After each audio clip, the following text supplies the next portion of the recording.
It helps form a bond stronger than something really strong. I speak not of polydent, but of abstinence. At least according to a young man named Steven Crowder. Who's he? Who argues in his latest column that abstinence is kind of awesome. Crowder muses on why abstinence remains a punchline despite offering plenty of benefits to being friends without benefits. Forget that abstinence leads to approximately 0 STDs or studies that show, at least in successful marriages, it's the unbeatable bond of trust that's the real prize. Yes, says Crowder, there's no more worrying about your significant other cheating on you because partners can be supremely confident in their respective self-control, unlike the inventors of the new South American butt dance.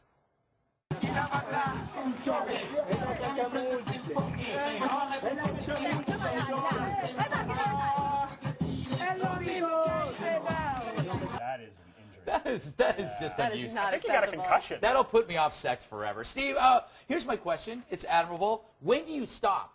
When do you stop with the abstinence? How will you know it's time? Well, once you have a ring on your finger, obviously. The only way to know for sure is once you're married. And, of course, people know I'm a Christian. This column is not at all pushing faith in anybody. It's just talking about the actual benefits. If you really want to argue for abstinence, you can stop the argument and be abstinent, don't get sick and die. Yeah. But, you know, I can say from personal experience that it does build a bond of trust. Constantly you hear women, how often do you hear, well, don't you trust me? It's like, no, you slept with me on the first date. So, of course, I don't trust you. It's that old thing, like I would join a club that would let me into that club. Right. You know, it's, you know, she's going to sleep with me, then she'll sleep Usually with because anybody. I'm Canadian. They won't let me in. Yeah. Except for Canadian Club Ginger Ale. Amy, do you have any thoughts on this? Yes, but also, you know, if I sleep with a guy on the first date, usually if a guy holds my hand, he's going to wind up. So here's the thing. I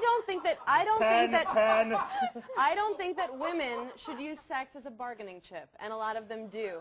If I want to sleep with someone, I do it, and I am a monogamous slut. Can I say that on air? Yeah, I think you can. Great. That's not what we're worried about. But what I'm saying is, I have a higher risk of disease. I also have a much higher risk of fun. No, I'm not saying that. What I'm saying is to prove my point by saying that, you know, you don't think it should be used as a bargaining tool. Yeah. I mean, as far as, you know, the kind of point of the column is that abstinence is the one taboo issue regarding sex. I mean, it's like, oh, be a dirty stand-up comic. You're cracking new ground there, Copernicus. But once you talk about abstinence, everyone all of a sudden, they put you, like, right now, we have to talk about it. Because who is this kid who's talking about abstinence who, you know? Well, it's who's this kid who's, you know, 23. You don't know who you're going to be sexually yet. So to talk about it with such authority and arrogance. I don't know who I'm going to be what? You don't know who you're going to be sexually yet. You're going to be into really weird things in about a decade. Oh, I have no doubt. I have no doubt. Yeah. Trust me. And the thing is, it doesn't. But I really do want to do. But there should be no confidence.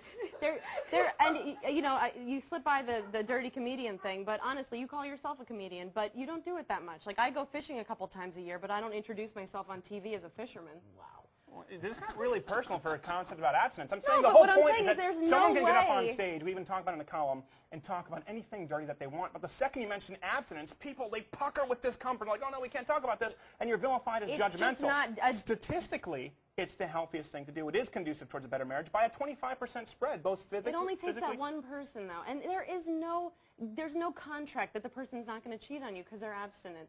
She could fall in love with somebody else. Well, actually, there is a contract. That's what a marriage is. It's a contract that more than 60% of people break. No, actually, that's not true. Actually, if you even look at the new U.S. Census Bureau statistics, more than 70% of first-time marriages last. Okay, but then the guy goes off and sleeps with a young boy. Well, good. Like you guys stayed married, but then there's infidelity. Well, once you bring out the statistics that guys are running around rampantly sleeping with young boys. First of all, I'm not a boy. I know I have characteristics as such. All I'm saying is, yes, you're right. Of course, it is way safer to not have sex, but yeah, but if you have sex with one person, maybe they've had sex with one person. It only takes that one. I've probably had sex with, I don't know, a baker's 2 dozen, you know, and I'm fine. You had sex with Mike Baker? He is happily married. Thus proving your point. He's hot. All I'm saying is not cheating with a contract. You're abstinent, but not by choice. No. He's bought me some absinthe because we've been practicing abstinence. But you bought absinthe for us to share. I thought it would lighten the mood and maybe get you naked. Yeah. Didn't either. Lots of vomiting.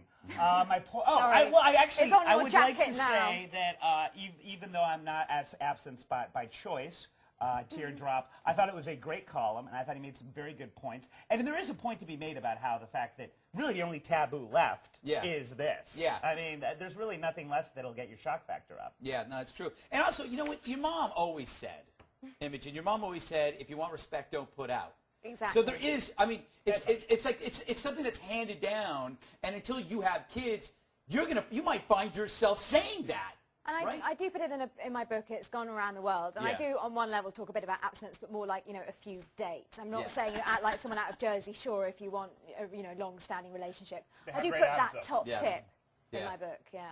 That's the thing, like lack of abstinence is directly linked to really good abs. That's the problem. That is a problem. Yeah. That is I've true. got a beer gut. But I have to say, my here. last 3 relationships, which each lasted between 2 to 5 years, we slept with each other almost immediately. And it's because I knew that I wanted to be with them, Except But why'd you kill them? Except at the 5-year mark. Yeah, but so what? At least I figured it out, and I didn't get married and spend my life with somebody that I hate. But statistically, fun. that's unrealistic. Statistically, that's wrong. I mean, if you want to disregard stats, in fact, statistically, what's wrong? Statistically, 87% of people who wait until they're married are happier, and 52% aren't. And the same thing that you can look at the social organization of sexuality. These are not Christian-funded studies. How do you have statistics on people's happiness? You tell them, are you happy? Are they, you emotionally they're at satisfied? church smiling? No, you can say, are you emotionally satisfied in your marriage? Yes, no. By 25% spread, both spouses who are virgins, yes. Are you sexually satisfied in your marriage? Yes. Is it difficult for you to achieve orgasm? Why would people have to be honest about all their the emotions? sources are listed in the column.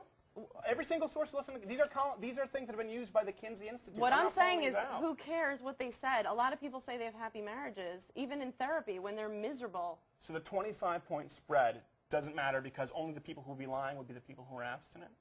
I just don't know any happily married people. Speaking of statistics, let's get back to my plight. What? Statistically, 100% of these women are not calling me back. That is true. Nobody's reading my column, That if is you catch true. my drift, Craig. Yes. So call me, ladies. Yes, exactly. Maybe you should have done the column on abstinence. Thank you. Yes. Exactly. Yes. And the headline would have been sad face. Yes. Yeah. All right. I'm sorry that got so heated. I just want That to say was good TV. I just want to say that I read the blog, and it did come across to me like you ended it by saying no judgments, but it definitely felt very judgmental. Of course, and the column was written about the reaction from people like you who the second you talk about abstinence get upset. So, thank you. Well, people like me who are almost 10 years older than you and know what it's like to live life and not just have all these morals with no life experience. Right, I had no life experience. That is true. I'm sorry, but somebody who works a little bit of the Christian comedy circuit. The Christian comedy circuit? What just happened? You know what the irony is, I have to say, this is the longest debate we've ever had on Red Eye. It is. In almost And the irony 3.5 years. The irony is they make a very sexy too. Yeah. Really do. No, the best. I like Almost as Steven. sexy as, I think Lloyd he's Long. smart. No, I think you're smart. You're young, and See what I'm saying, you're great. Yeah. But I'm just saying. Well, you were wrong on all those counts. I'm one of those This things. was all a ploy to pick you up, by the way. Oh, I'm Something- flirting. This is me flirting. Is it working? She spat on me during the commercial break, which means That's she my likes me. thing. That's what I do. So, do you have a comment on the show? Email us. It's redeye@foxnews.com. Can't wait to watch this at home. I know. And to leave a voicemail on my direct line, call 212-462-5050. Still to come, the halftime report.